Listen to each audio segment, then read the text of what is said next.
दानी शिरोमणि कृपा निधि नाथ कहूँ सती चाहूँ तुम ही समान सुत प्रभु सन कवन आप तो महान दानी है मेरे नाथ। मैं आपसे केवल इतना मांगता हूं कि मुझे आप जैसा ही बेटा चाहिए। बोलो जय श्री राम। जय श्री आप जैसा बेटा चाहिए मुझे। भगवान भी सोच में पड़ गए कि मेरे जैसा बेटा मैं कहां ढूंढ के लाऊंगा, मेरे जैसा पुत्र मांग रहे मैं कहां से लेके आऊंगा। तो भगवान ने कहा कि आप सरीस खो जो कहाँ जाई नृपताप तनय होब में आई सतरूप ही भी लोकी कर जोरे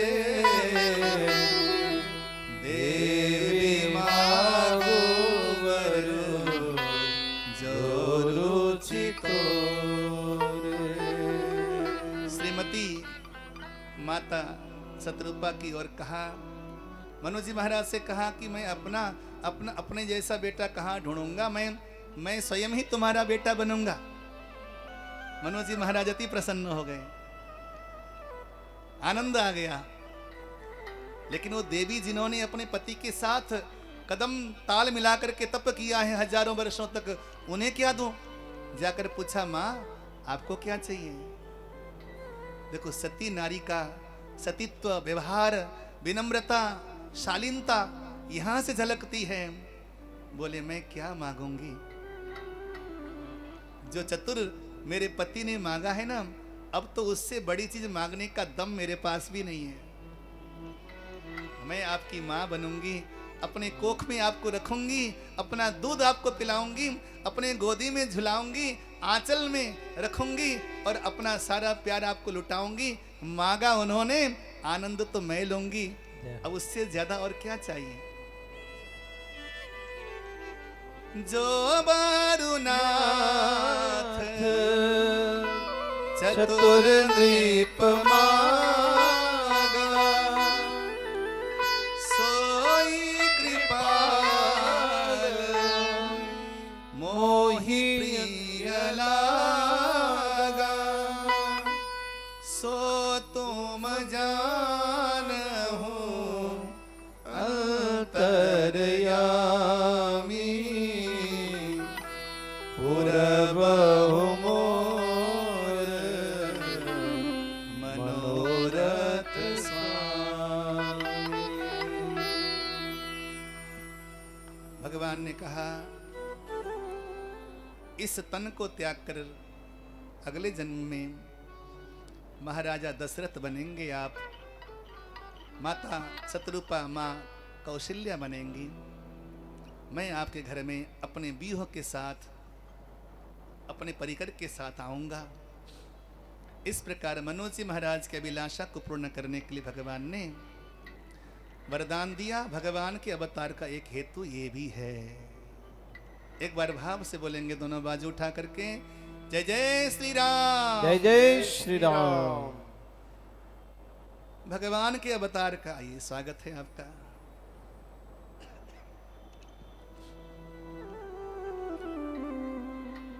भगवान के अगले अवतार का हेतु है प्रताप भानु का चरित्र।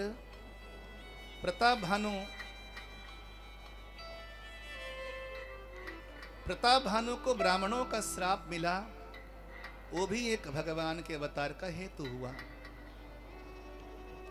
इस प्रकार भगवान के अनेकों अवतार के हेतु हैं। भरद्वाज जी कहते हैं, याज्ञवल्क्य जी कहते हैं भरद्वाज जी से कि हे मुनिवर, भगवान के अवतार के हेतु अनेकों हैं। भगवान शंकर ने मां पार्वती से जो बताया सो मैंने तुम्हें कहा। वही जो जलंधर था, अगले जन्म में रावण बना।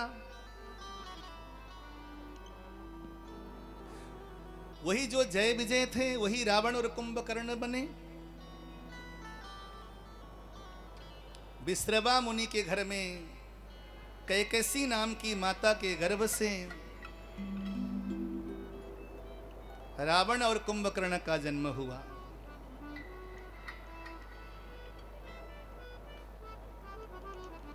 विश्रवा मुनि की कई पत्नियां थीं। कैकेसी नाम की जो पत्नी थी उसके गर्भ से रावण कुंभकर्ण हुए। राका नाम की एक पत्नी थी, उसके गर्भ से खरदूषण और शूर्पणखा हुए। शूर्पणखा रावण की सौतेली बहन होती है। बोलो जय श्री राम। जय श्री राम। विश्रवा मुनि की एक पत्नी थी जिनका नाम था मालिनी। मालिनी के गर्भ से विभीषण का जन्म हुआ। तो एक प्रकार से विभीषण भी उनके सगे भाई नहीं रहे, सौतेले भाई थे। एक पत्नी थी पुष्पोत्कटा। ये महाभारत का प्रसंग है। रावण के जन्म का अलग अलग प्रसंग है।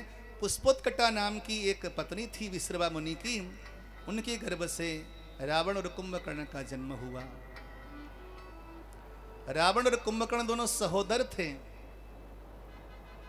विभीषण जी सहोदर नहीं थे, सौतेले थे। रावण अपने आप में दुर्दांत था क्योंकि स्वयं भगवान का पार्षद था और बहुत कठिन तप किया रावण ने। स्वयं ब्रह्मा जी प्रकट हो गए। हे काश्यप, वरदान मांग लो। तो क्या वरदान मांगे? सोचा, बोला कि हम किसी के द्वारा मारे न मरे, बस बंदर और मनुष्यों को छोड़कर और किसी के हाथ में हमारी मृत्यु ना हो। कि मनुष्य को और बंदर को तो सामान्य समझता था।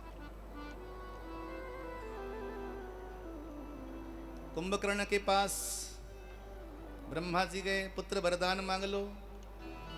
कुंभकर्ण इतना भूखा, वो चाहता था कि हम खाते ही रहें। भगवान ब्रह्मा जी ने देखा कि अगर ये भोजन मांगता रहा तो सारी दुनिया को 2 दिन में खा लेगा। उसकी बुद्धि में मां शारदा ने जाके ऐसी मति फेर दी कि 6 महीने में 1 दिन अन्न, 1 दिन आहार करेंगे, बाकी दिन निद्रा। 6 महीने में 1 दिन जगेगा और उसी दिन आहारा करेगा, बाकी सोता रहेगा। विभीषण के पास गए ब्रह्मा जी, बोले, उन्होंने हरि भक्ति मांगी।